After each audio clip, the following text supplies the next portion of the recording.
కష్టాలకు కంకర పరిచారు. 2022-24లో మంజూరైన రహదారుల పనుల్లో సింహభాగం అసంపూర్తిగానే కంకర పరిచి వదిలేసిన గుత్తేదారులు, దుమ్ము ధూళితో వాహనదారులకు ఇబ్బంది. ఇక చూడండి, ఇట్లా కంకర పరిచి వదిలేసింది చాలా రోడ్లలో. కిలోమీటర్న్నర 2 కిలోమీటర్లు డాంబర్ రోడ్డు, తార్ రోడ్డు శాంక్షన్ చేసుకున్నారు. గత ప్రభుత్వంలో శాంక్షన్ చేసుకున్నారు. 1 కిలోమీటర్కి ₹1 కోటి ఇస్తుంది ప్రభుత్వం. దానికి పాడుకున్నారు, సగం వదిలేసారు. బిల్లులు కూడా రాలే కదా, మరి బిల్లులు రాలే. ఈడ ప్రభుత్వం బిల్లులు లేదు, ఆడ కాంట్రాక్టర్లు సగం తీసుకొని ఇబ్బంది.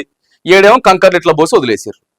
ఇక ఏడు చెప్పురు. ఇక అందుకే కదా మొన్న బట్టి గారి ఛాంబర్ మొత్తం కాంట్రాక్టర్లు అంతా కూడా ఆడ బైఠాయించారు. సార్ బిల్లులు ఇవ్వండి సార్, అటు ఇటు చేసి మొత్తం అందరు కలిసి ఏం చేశారు, ప్రజలకు ఇబ్బందులు పెడతా ఉన్నారు.